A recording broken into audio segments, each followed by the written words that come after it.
Representative Weber, how are you? Amazing. Amazing. It's a great day.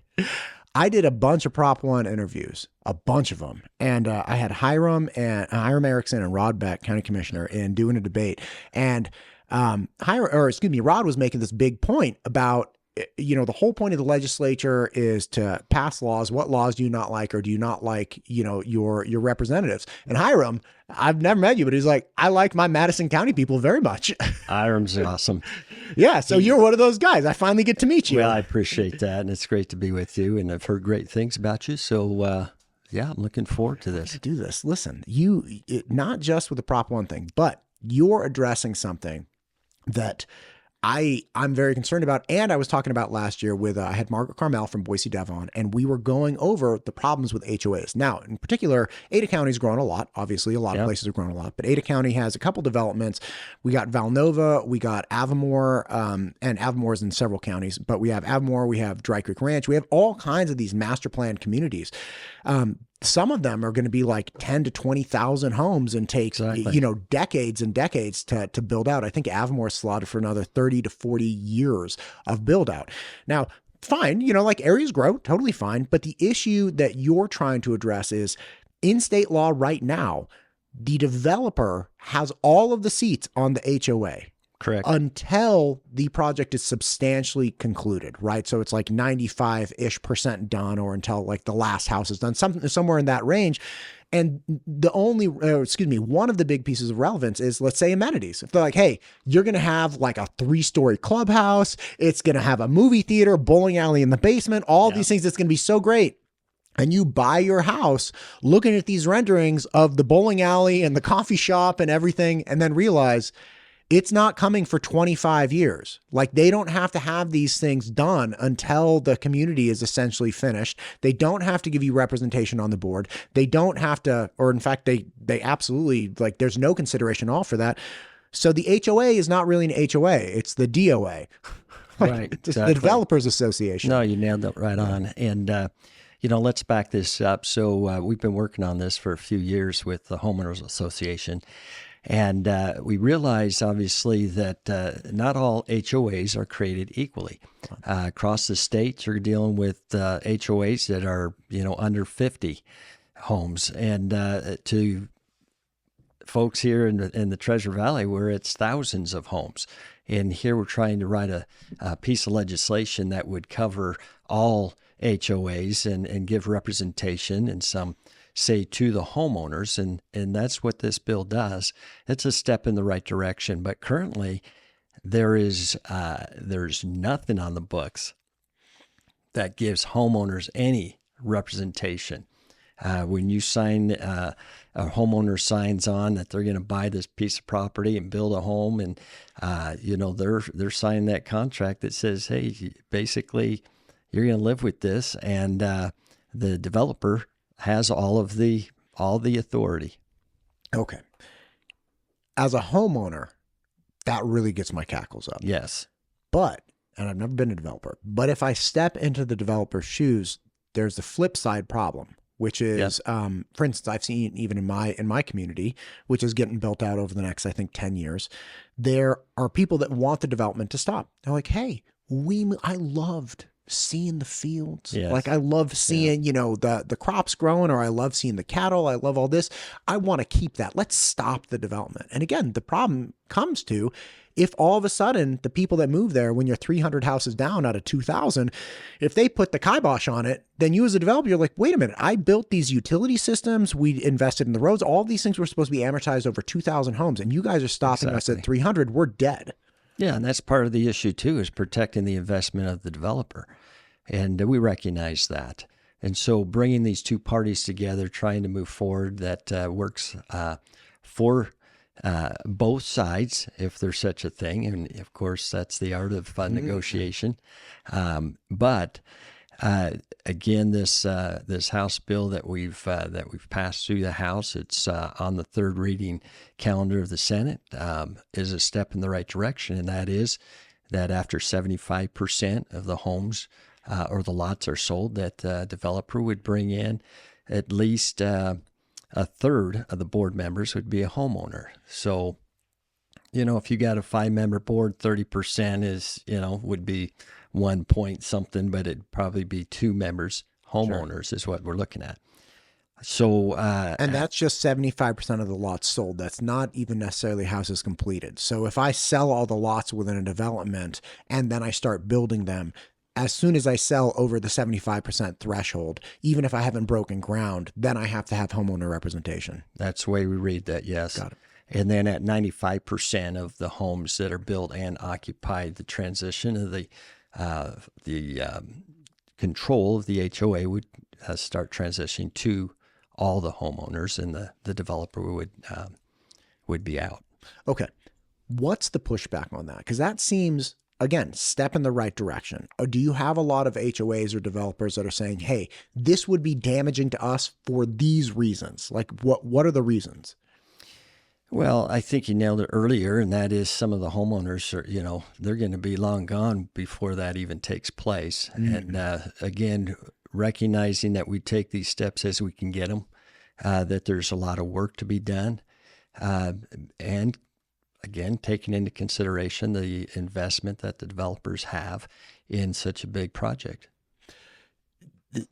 I think that's such a fair. The investment is substantial. For instance, my community, they're building out a big community center right now. Okay, and the community center is expensive. Now that community center, if you're the developer, that is, again, supposed to be paid for from the proceeds theoretically of prior sales and whatnot, and to improve the quality of sales moving forward. All these things, but it's like, if you're 400 houses done and you build the main attraction and you still have 1,600 houses to go, that's a big front-loading cost. So I could see somebody saying, hey, look, man, I can't even afford to build the main attraction here until we're like 60% of the way done or 50% of the way done. So like it seems that this one in particular, and I like noodling through things, it's like it doesn't seem like there's a way to really make everyone happy and whole in this situation because of the protections required by all parties. But it goes a little bit further than that, Matt. And some of these homeowners, they want not just representation on the board, but they want to have timely access to all the financial records. This is like taxation without representation. They're paying this tax, but yet when they're going to, not all, but some developers saying, hey, show us the books, show us where this money's going. Literally, some of these folks their budgets are up into hundreds of thousands, if not millions of dollars, with all of these amenities to protect. And so transparency is a big issue. They want representation on the board. They want to make sure that, we deal with proxy voting, where not one member has more than 50% of the proxy vote, so they can't control the votes. And we've seen that in some HOAs across the state. So, again, it's a step in the right direction, but you can see we've got a lot of work to do. Yeah, I feel like the HOA for like retirement communities is like the last bastion of like the party.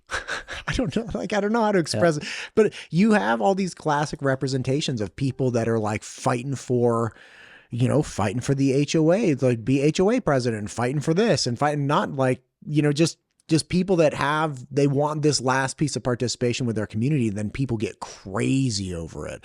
Yeah. And like, how wild the idea that somebody could be like a proxy voter and just like control 80%, like Steve's over there in the corner. He controls the entire HOA. Right. Steve. Well, and we've seen that, and that's why we put that in there.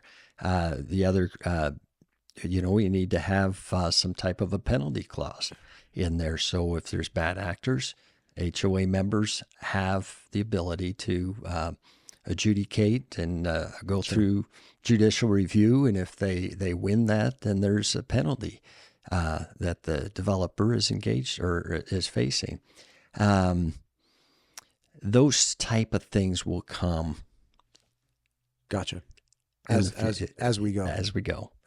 Well, again, you can't eat the whale all in one bite. Right? No. You got to chip away. And again, with something this complex, it's like, yeah, I'm sure it's going to take a while. We tried this last session. Yeah. We got in front of the committee. We could see that it wasn't going to go anywhere. And so we pulled it back to rework it. And I know that wasn't obviously the most popular thing to do, and some of the homeowners were not happy with me about that. But, reading the room and knowing that, it is what it is. Let's go back, negotiate, loosen up a little bit. And this is where we ended up this session. We did get it through. We do have work to go to do in the future. So the reworking over sessions, I'm actually tied to a bill that is likely getting reworked again. It's like, wow, man, this is just a crazy multi-year thing. But yeah, I remember last year when that bill, came up and then went away, and hearing that it was back up again this year with revisions is like, great, man. Like, yeah, let's keep moving forward. Move forward. Yeah. The other thing that you're working on is the state prosecutor's office. Talk to me about this. Public defender. Excuse me. Public defenders, complete opposite. That's all right. Not state prosecutors. Yeah, we have a constitutional obligation to provide public defense for those that can't afford to be represented. And in the past, it's been on the backs of the counties. I served as a county commissioner for 12 years in Madison County and know the impact that public defense had on the counties. And so when I was elected to the state legislature, that was one of my priorities, and working with the counties and certainly the governor's office and others to create a public defender's office and a state public defender's office. And so it would move that responsibility from the counties to the state. We wrote legislation and it passed, 2 or 3 years ago, and we rolled that out, went live October 1 of 2024. So what are we, about 6 months into it? Still working out some of the bugs, but it's a great program for the state. Okay, so here's the thing. I found out about this in the fall because there was apparently a lawsuit. People were very upset about it. These big wait times. What was that what happened in that transition time? So yes, if we got 44 counties, each county is responsible for public defense. We're doing it 44 different ways. Some of the counties had great representation. Other counties struggled a little bit, but did the best they could with what the means they had. And so bringing it as a state agency kind of levels that out somewhat. And so we have consistent, good public defense across the state. That helps with solve the lawsuit problem that we had with the ACLU. I understand that there's an appeal on that we're still litigating some of it, but again, this is huge for Idaho and heading the right direction. Is it better is this state level agency better than individual counties? Because although some counties might have been, absolutely top notch, other counties were less efficient at either providing representation or the quality of the representation. Like what makes this a better option instead of just leaving it to localities? Yeah, exactly. So we have a state public defender office, and from that office we have we follow the judicial magistrate districts, judicial districts, and that is we have 7 judicial districts around the state. Each district will have a public defender office. And so now you have 7 district public defenders under the state public defender, and you see the organization there. And so it's more consistent across the state through those 7 districts. Gotcha. So it's not like, hey, this county might have good public defenders, but you got charged in this other county who has a bad public defender. It's a broader essentially net capturing everybody coming into one office. And then that office is overseen by the judicial district. That is correct. It's overseen by the state public defender's office. Right. And then it goes to the district offices. Gotcha. So that's the whole idea and the plan, and so far, it's working well. There are some bumps that we're trying to smooth out as we are again 6 months into this and rolling it out. But you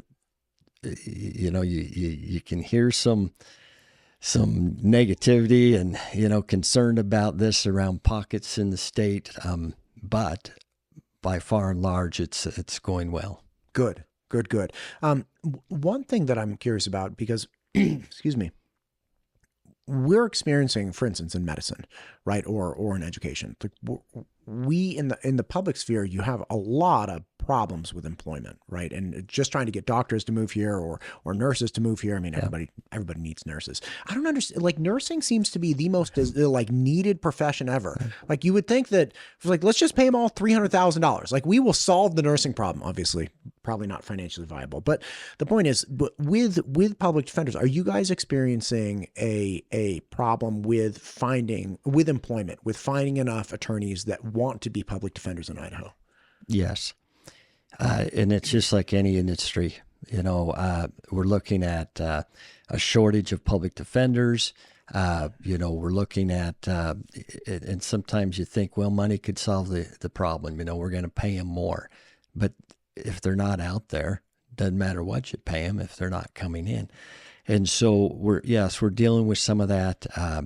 Although our director, Fredrickson, is doing a phenomenal job of identifying and attracting good talent, good public defenders coming in. So we're heading the right direction. We're on the rise. So one concern, let's say medicine, in the medical field, is that we have ICOM, right, which is fine, medical school for DOs, but we don't have an MD school and we don't have a teaching hospital.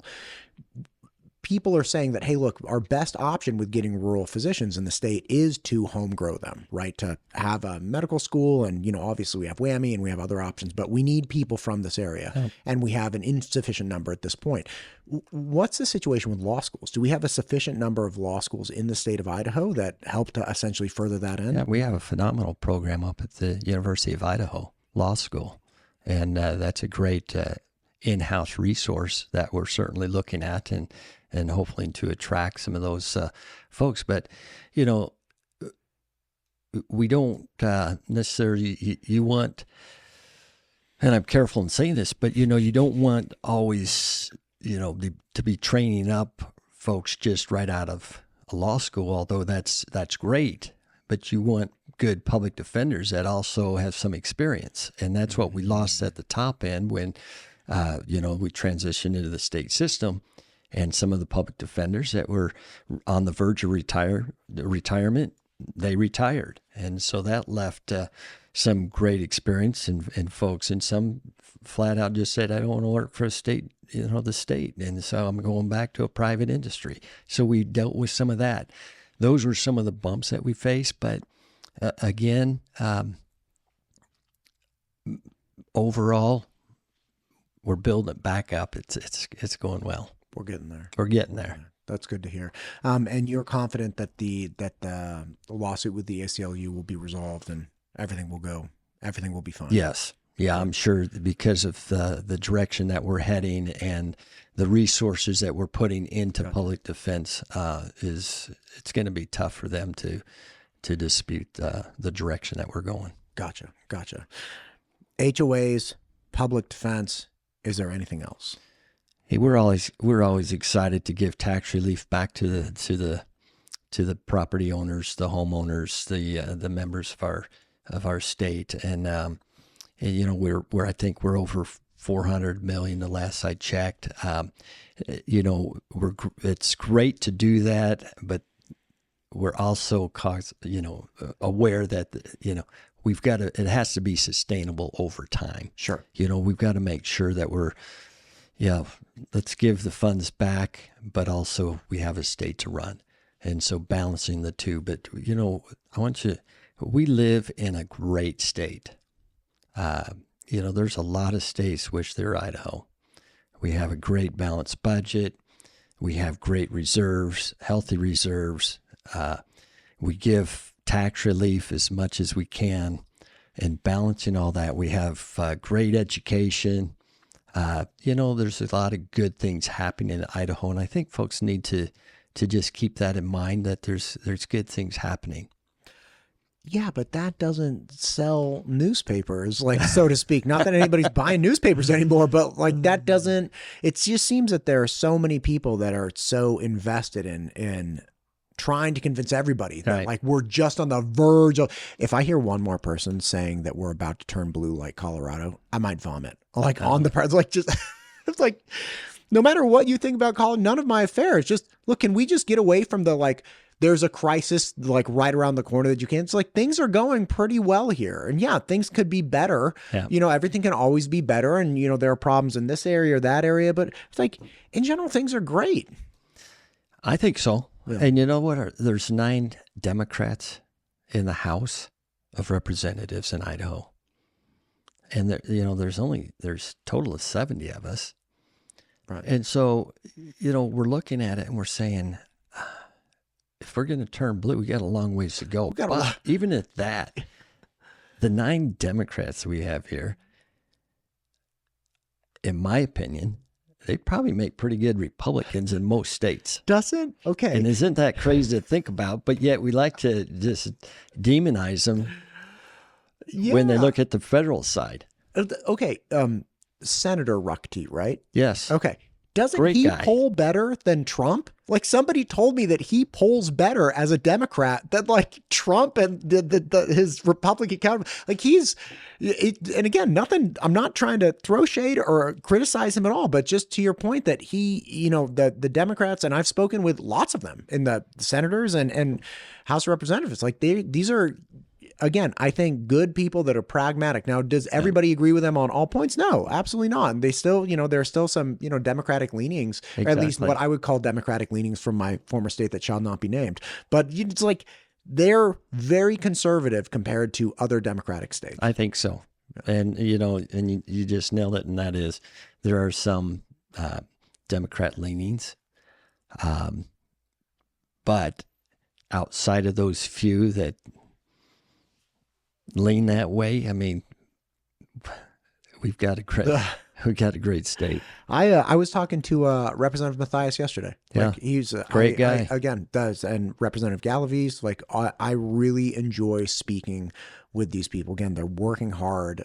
You know, Representative Galaviz is very committed to helping education in the state. And well, she's an educator, right? I mean, she's in boots on the ground, and she knows. Yeah, speaking with her about the issues that rural schools are dealing with, and trying to bridge the gap when a district doesn't have the tax base to pass, say, like a bond or levy, and having, I think it was a $25 million fund that was supposed to bridge the gap when districts couldn't get across that finish line, things like that. It's like, great, man. Like, you have reasonable, like very tangible projects and value sets that I can totally get. Like, I understand why you're doing this. This makes sense to me. It's like somebody in Chalice or Salmon should be able to get this last little bump so they can improve their facilities. Yeah, exactly. Yeah, it's good stuff.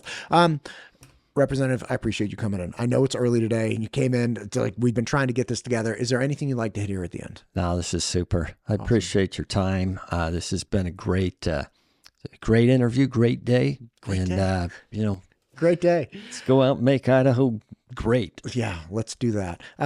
Thank you for coming in. I know we were scheduling around a lot of things, so I appreciate you accommodating me. And let's do another one, because I want to keep talking to you. You come from a part of the state that I'm not too familiar with, and I know Hiram came down. He came down, actually drove down for several interviews. Just like Hiram's a great guy. Yeah, very engaged. He's very steady. He doesn't get riled easily. And he's just a solid guy. Yeah, but Madison County, man, do you guys have good burgers over there? Do you know a place that has good burgers? Because I'm working with the Idaho Beef Council on the burger battle, which is going to happen in May. And I've actually spoke with Representative Redmond. Apparently, he has some great place called Hudson's up in the north. And I'm trying to find people with great burgers over in the east. So, like, I'm essentially going to go around and we're going to hit the different burger spots. You know, your burger shop is Big Judd's. Big Judd's?